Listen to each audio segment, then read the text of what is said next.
요즘 저희가 새벽 예배 때 보고 있는 말씀이 예레미야서인데요.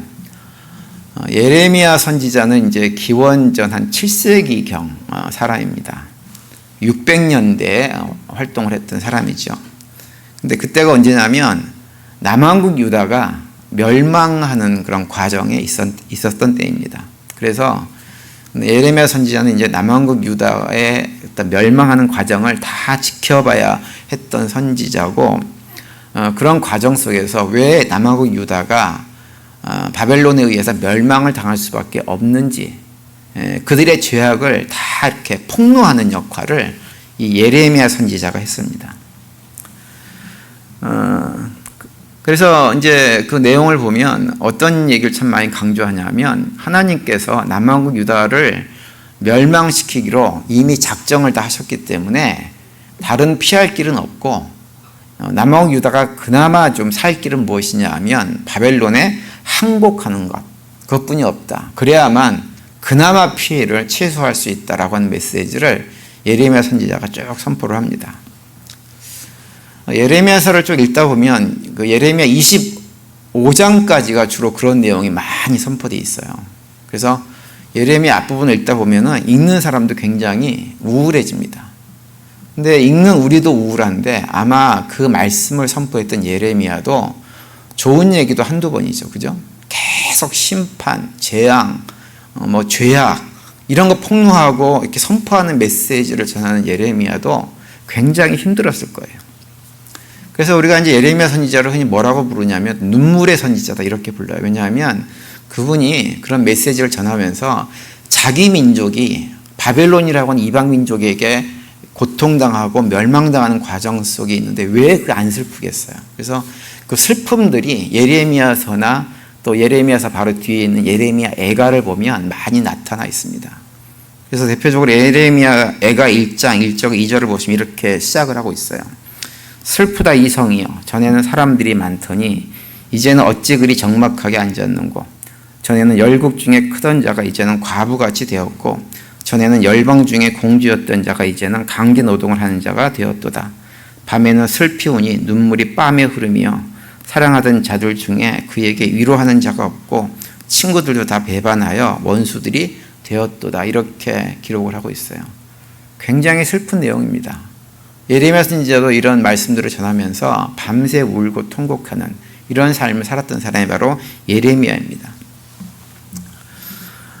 그런데 예레미야서를 읽어보면 그렇게 온갖 죄악을 저지르다가 멸망의 길로 들어선 남왕국 유다의 그런 멸망의 과정들을 보면서 단순하게 예레미야가 이런 슬픈 메시지만을 전하는 것이 아니라고 하는 것을 우리가 알 수가 있어요.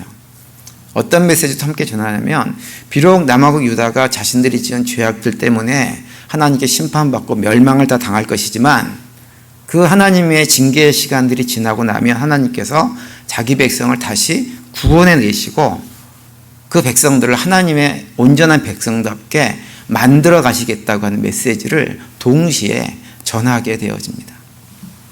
그 내용 중에서 대표적인 내용이 오늘 우리가 읽은 예레미야 31장의 말씀입니다. 그래서 오늘 본문 31절 말씀 먼저 보시면 이렇게 말씀하고 있죠.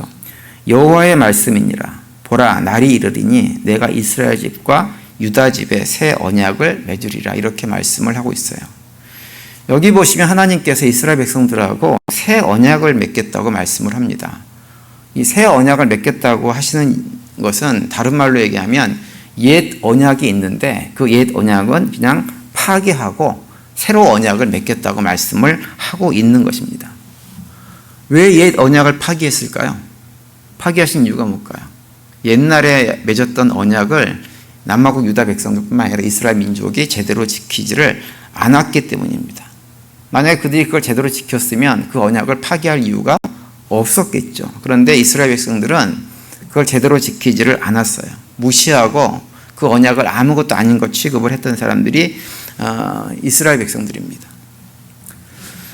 이게 무엇과 비슷하냐면 우리가 이제 혹시 집을 두 채 가지고 있는 부자가 우리에게 계십니까?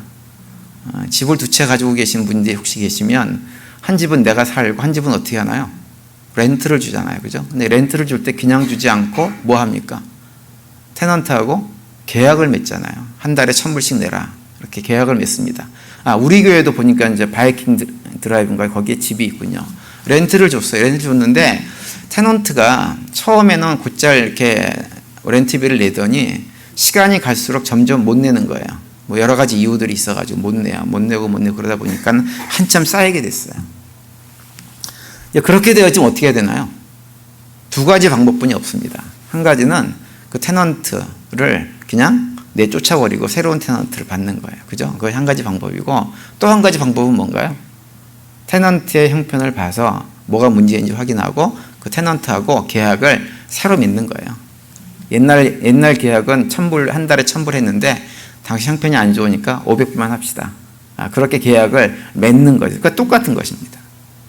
근데 하나님은 좋으신 분이셔서 쫓아버리지 않고 이스라엘 백성들하고 계약을 새로 맺겠다고 하시는 거예요. 그래서 오늘 보면 32절에 보시면 또 이렇게 말씀하고 계세요. 이 언약은 내가 그들의 조상들의 손을 잡고 애굽 땅에서 인도하여 내던 날에 맺은 것과 같지 아니할 것은 내가 그들의 남편이 되었어도 그들이 내 언약을 깨뜨렸음이라. 여호와의 말씀이니라. 이렇게 말씀을 합니다. 이스라엘 민족과 맺었던 언약, 옛날 언약은 시내산에서 맺은 언약이죠. 이스라엘 민족이 모세의 지도력에 의해 가지고 애굽에서 출애굽한 이후에 시내산에 도착했을 때 하나님께서 이스라엘 민족과 언약을 맺습니다. 그래서 이스라엘 백성들이 하나님의 언약 백성이 되어집니다. 그런데 언약을 그렇게 맺었으면 잘 지켜야 되죠. 처음에는 잘 지키겠다고 했어요. 그런데 시간이 갈수록 그 언약을 제대로 지키지를 않았습니다. 하나님께서 수많은 선지자들, 말씀 전하는 사람들을 보내가지고 그들을 타이르고 가르치고 다 하셨지만, 또 어떤 경우는 너무 죄를 짓고 언약을 파기하고 자기들 마음대로 살아가니까 심판을 하기도 하고 징계를 하기도 하셨지만, 이스라엘 백성들이 하나님께서 원하시는 대로 바른 길로 갔냐 하면 바른 길로 가지 않고 자신들이 행하는 악한 길을 돌이키지 않았습니다. 그래서 결국은 예레미야 시대에 이르게 되어지면 결국은 멸망의 문턱에 다다르게 된 거예요. 그래서 하나님께서 이제 이스라엘 백성들을 향해 가지고 너희들이 그동안에 지은 죄가 있어서 그런 죄의 값을 치르는 대가를 치러야 되겠지만, 그 죄값을 치르고 나면 내가 새 언약으로 너희들을 새롭게 하시겠다. 이렇게 말씀을 하고 있는 것입니다. 그런데 하나님께서 그렇게 말씀하시면서 어떤 얘기를 하시냐면, 이제 내가 앞으로 너희들과 맺을 언약은 과거에 맺었던 옛 언약과는 완전히 다른 방식으로 언약을 맺겠다. 이렇게 말씀을 하고 계세요. 33절입니다. 이렇게 돼 있죠. 그러나 그 시절이 지난 뒤에 내가 이스라엘 가문과 언약을 세울 것이니 나는 나의 율법을 그들의 가슴속에 넣어주며 그들의 마음판에 새겨 기록하여 나는 그들의 하나님이 되고 그들은 나의 백성이 될 것이다. 나 주의 말이다. 이렇게 말씀을 하고 있습니다. 여기 보시면 새 언약을 어디에다 쓰시겠다고 말씀하세요? 마음판에 새기겠다. 이렇게 말씀하세요. 옛날 언약은 어디다 새겨졌나요? 돌판에 새겨졌어요. 근데 하나님께서 이스라엘 백성들이 돌판에 하나님께서 새겨주신 그 언약을 지키지를 않았습니다. 그래서 하나님께서 가만히 들여다보니까 이스라엘 백성들이 하나님께 주신 언약을 이렇게 좀 그것이 내용이 안 좋아서 나빠서 마음에 안 들어서 안 지키는 것이 아니라 가만 보니까는 그들의 마음에 문제가 있다고 하는 것을 아셨어요. 그래서 이번에 새 언약을 새길 때에는 내가 너희들의 마음판에다가 언약을 새겨주겠다. 이렇게 말씀을 합니다. 마음판에 새기겠다고 하는 말을 조금 달리 표현하면 어떤 의미냐면, 너희들이 내 언약을 기억하고 그 언약대로 살고 싶은 마음을 갖게끔 내가 만들어 주겠다라고 하는 것입니다. 어떻게 그렇게 하셨을까요? 어떤 방법으로 그렇게 하셨을까요? 바로 성령을 통해서 그렇게 하시겠다고 하는 거예요. 그래서 예레미야 31장 31절에서 34절까지 말씀은 무엇에 대한 예언의 말씀을 해주고 있냐 하면, 예수님께서 나중에 오셔서 이제 예언해 주시는 대로 성령을 보내주시겠다고 하는 약속을 예레미야 때 이미 해주고 계시는 것입니다. 성령을 보내주셔가지고 그 성령의 능력으로 우리가, 하나님 백성들이 하나님의 뜻을 알고 하나님을 알고 살아갈 수 있도록 만들어 주시겠다고 하는 거예요. 예레미야 시대 때 하나님께서 예언하셨던, 약속하셨던 이 새 언약이 우리에게 어떻게 구체적으로 작동되는지를 구체적으로 보여주는 말씀이 빌립보서 2장 말씀이에요. 2장 12절과 13절에 보시면 12절을 보시면 이렇게 되어 있습니다. 그러므로 나의 사랑하는 자들아 너희가 나 있을 때뿐 아니라 더욱 지금 나 없을 때에도 항상 복종하여 두렵고 떨림으로 너희 구원을 이루라 이렇게 말씀을 합니다. 여기 이 말씀에 보시면 끝부분에 두렵고 떨림으로 너희 구원을 이루라 이렇게 되어 있죠.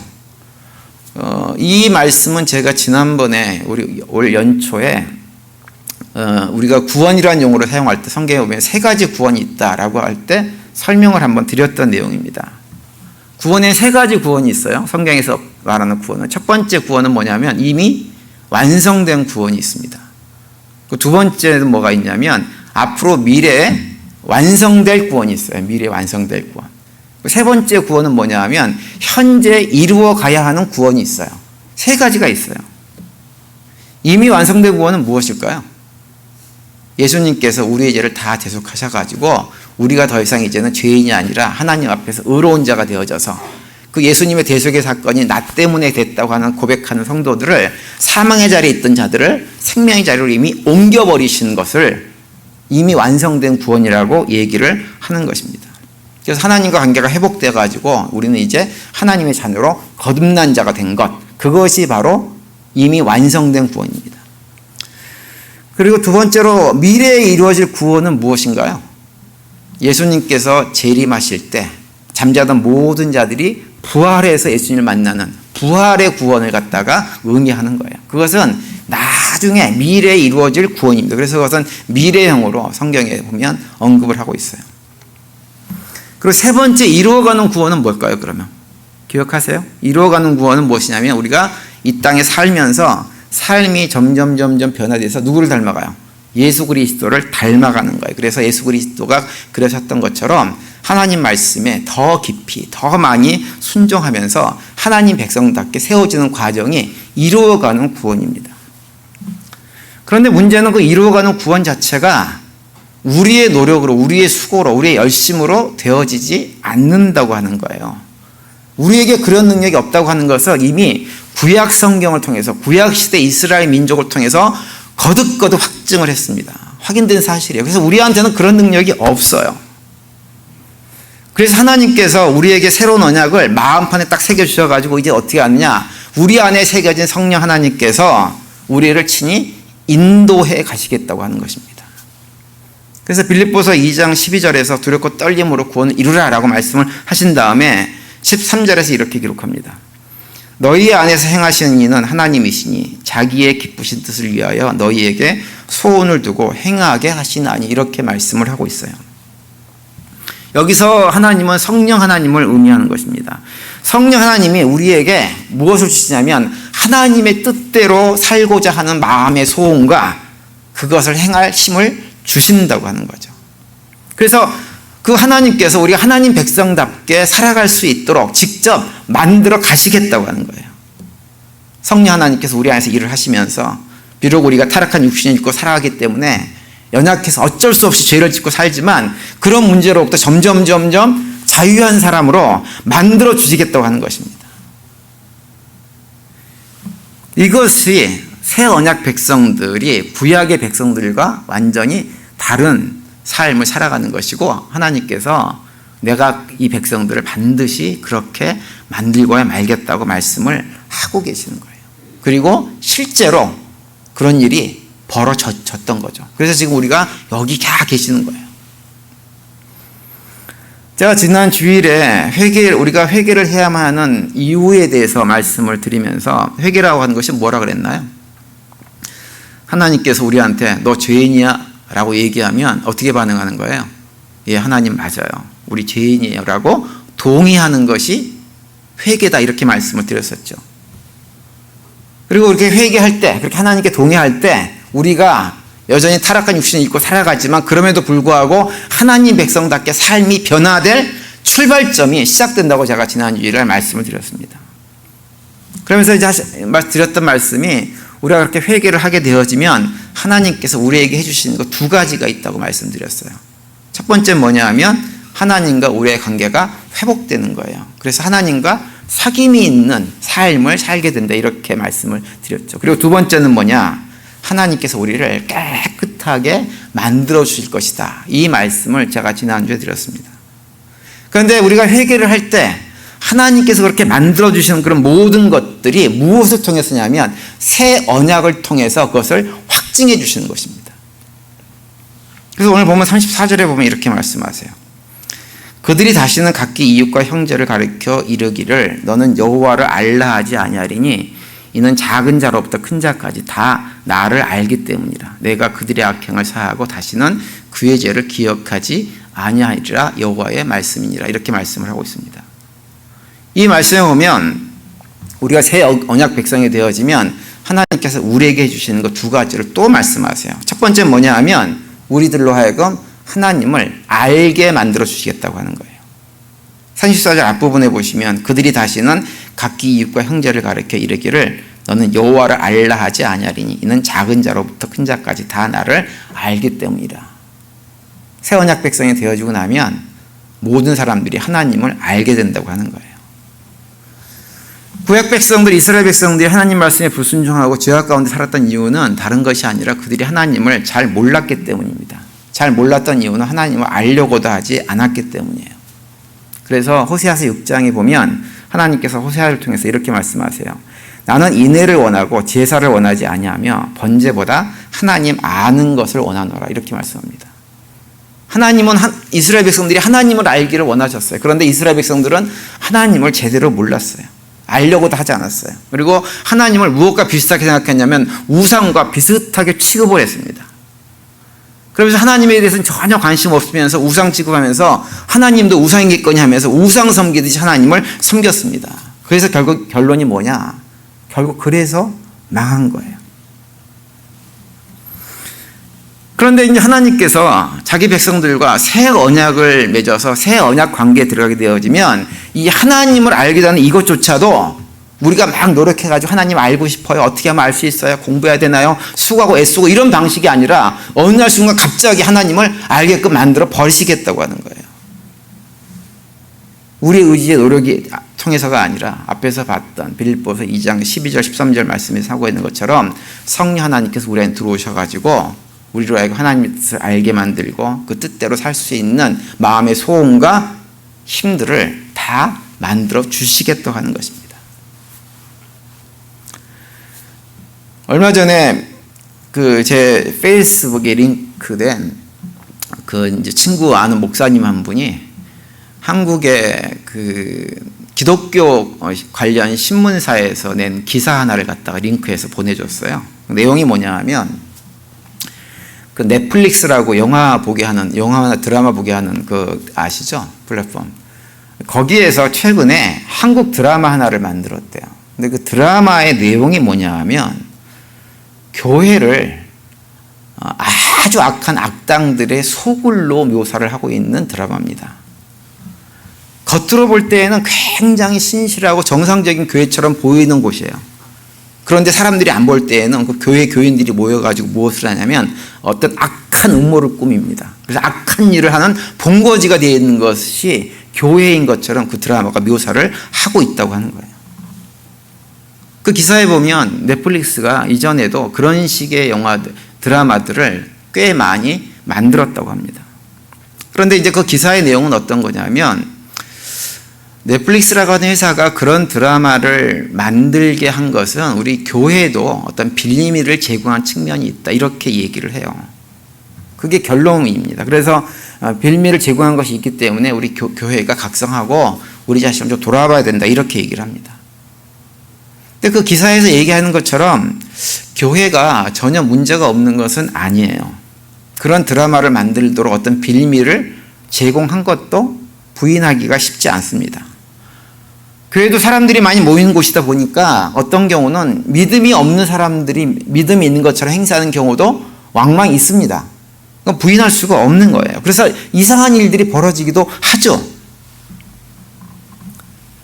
그런 일들이 일어나긴 하지만 그럼에도 불구하고 세상이 교회가 그렇게 조롱하고 비아냥거리는 것과 달리 오늘날 이 땅에 있는 교회 대부분은요 어떻게 신앙생활을 하고 있냐면 성령 하나님의 인도하심 속에서 어떻게 해서든지 하나님의 뜻을 분별하고 하나님의 뜻을 이루어 보기 위해서 안간힘을 쓰면서 사역하는 곳이 어디냐면 교회 공동체입니다.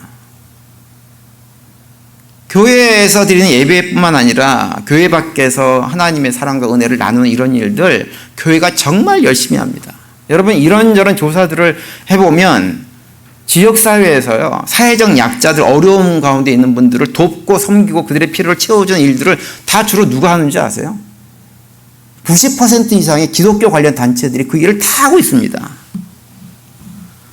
사회에 만연된 악한 것들 이런 것들을 제거하기 위한 노력도 누가 하느냐? 다 기독교 관련 단체들이나 교회에서 그런 일들을 열심히 하고 지금 행하고 있어요. 세상 사람들은 그런 일 하지 않습니다. 세상에 속한 사람들은요 그냥 딱 누구처럼 사냐면 구약의 이스라엘 백성들처럼 살아가요. 철저하게 자기 욕망대로 자기 욕망에 이끌려가지고 자기 하고 싶은 것만 하고 자기 하기 싫은 건 절대로 하지 않습니다. 내가 희생하고 헌신하는 것 안 하려고 그럽니다. 나한테 조금만 손해가 있어도 그 손해 감당하지 않으려고 그래요. 근데 우리 보세요. 시간 내서 물질 바치고 에너지 바치고 수고하고 헌신하고 주변에 혹시라도 가난하고 힘든 사람도 어려운 사람 없는지 돌아보고 이런 일들을 우리가 마음을 얼마나 많이 쓰면서 그런 일들을 감당하고 있습니까? 여러분 우리가 우리 잣대를 너무 높이 올려놔가지고 교회하고 성도들을 바라보기 때문에 이것저것 지적할 거리들이 많이 나오는 거죠. 사실은 교회나 성도들의 삶은 굉장히 놀라운 삶을 살고 있는 거예요. 제가 목회를 하면서 좀 답답한 건 뭐냐면 우리가 매주일 예배당 나와서 하나님께 예배드리고 시간과 물질을 이렇게 하나님께 이렇게 드리고 공동체를 섬기고 뭐 선교사 후원하고 지역사회 돕고 이런 모든 일들 이걸 감당하는 것을 너무 아무것도 아니구나 생각하시는 분들이 너무 많다고 하는 거예요. 심지어 우리 스스로도 그것이 아무것도 아닌 것처럼 생각을 해요. 그것이 얼마나 귀한 것인지를 모르고. 제가 그런 분들을 보면 좀 답답합니다. 그런데 세상에 우리를 알아주든 상관없이 교회는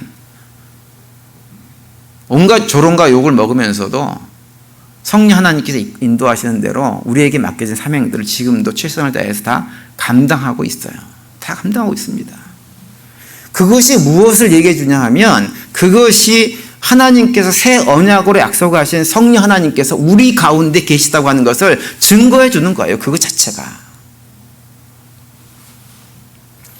그렇기 때문에 세상이 뭐라고 그러든지 상관없이 우리는 어떤 삶을 살아야 되냐면 새 언약 백성이라고 하는 자부심을 가지고 살아가면서 그냥 우리가 감당해야 될 사역들을 묵묵히 감당해 나가면서 살아가야 됩니다. 저는 우리 교회도 제가 축도할 때마다 그 말씀을 드리죠. 당당함을 가지고 세상을 나가시라고. 그런 당당함을 가지고 자부심을 가지고 현재 우리가 감당하고 있는 여러 가지 복된 사역들을 최선을 다해서 감당하는 우리 모두가 될 수 있게 되기를 바랍니다. 그리고 두 번째로 우리가 새 언약 백성이 될 때 하나님께서 우리에게 해주시는 것은 무엇이냐면 죄를 사해 주시고 그 죄를 다시는 하나님께서 기억하지 않으시겠다고 하는 거예요. 오늘 보면 34절 후반부에 보시면 이런 말씀이 있죠. 내가 그들의 악행을 사하고 다시는 그 죄를 기억하지 아니하리라 이렇게 말씀을 합니다. 새 언약은요 죄사함의 언약이고 그 죄를 다시 기억하지 않는 언약이 새 언약입니다. 여기서 말하는 죄사함이라고 하는 것은 무엇이냐면 예수 그리스도를 통한 대속의 사건으로 그 사건을 통해 가지고 우리의 모든 죄값이 다 치러졌다고 하는 것을 의미하는 거예요.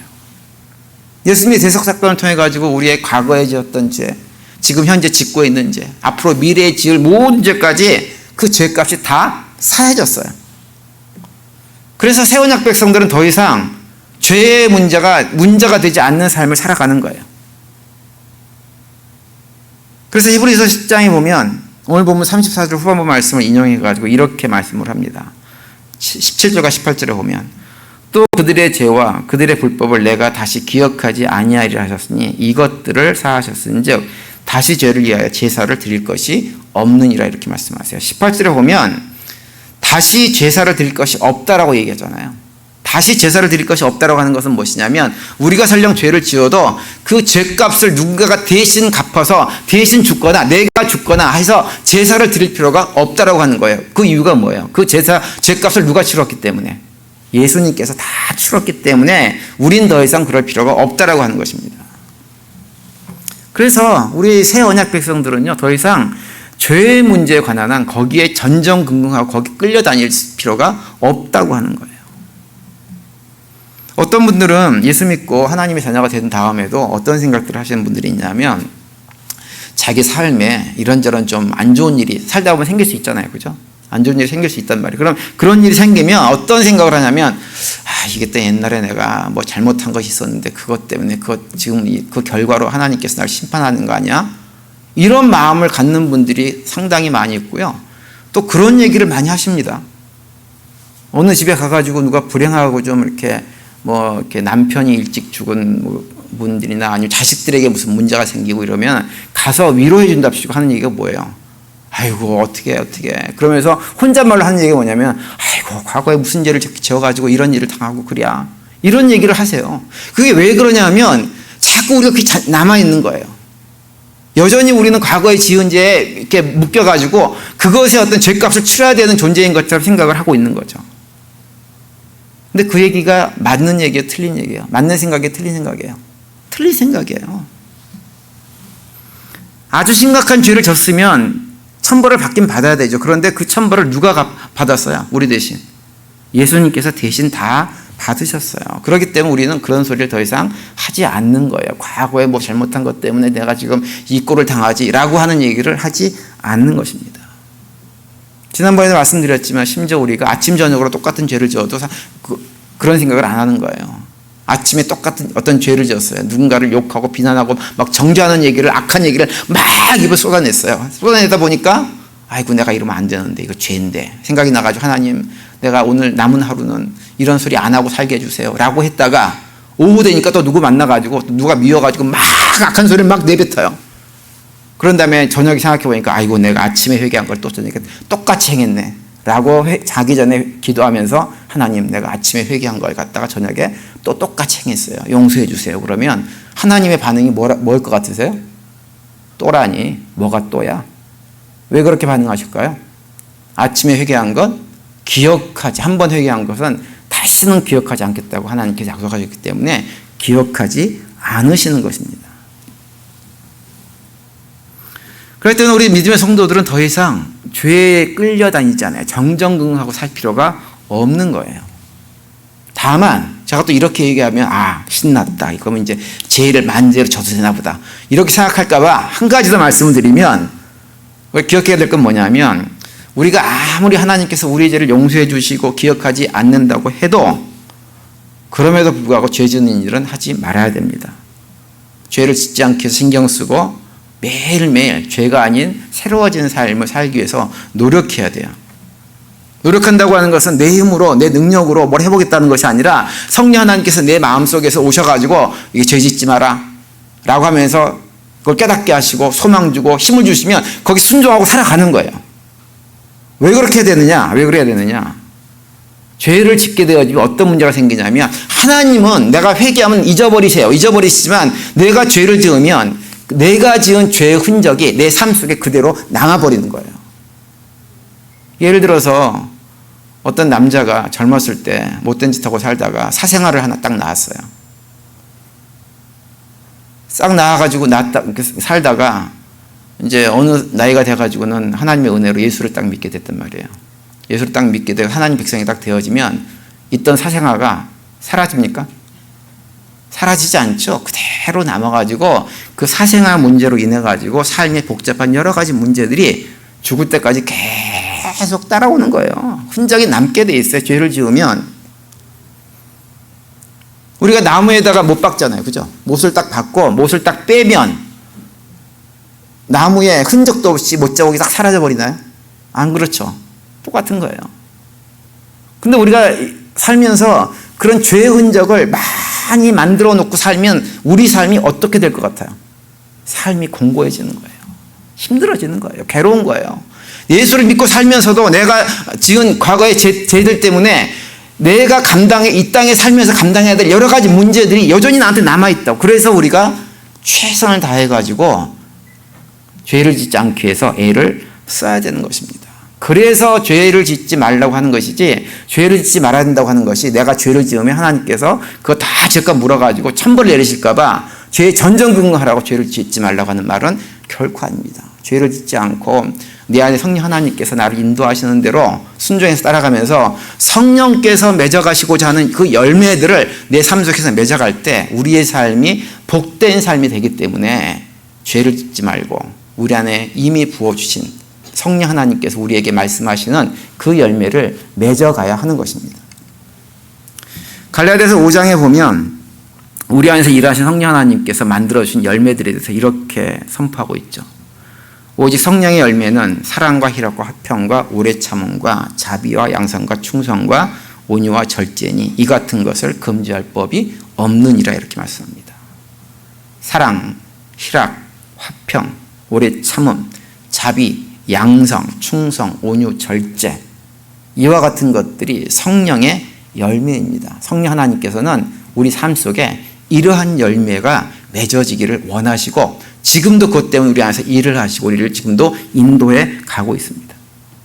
이번 한 주간 지내시면서 이런 성령의 열매들이 우리 삶 속에 맺어가는 한 주간이 될 수 있게 되기를 간절히 바랍니다. 그래서 성령 하나님과 동행하시는 가운데 하나님의 자녀로 새 언약 백성으로서의 당당함을 가지고 기쁨과 감사함을 가지고 한 주를 승리하는 복된 한 주간이 될 수 있게 되기를 간절히 축원드립니다.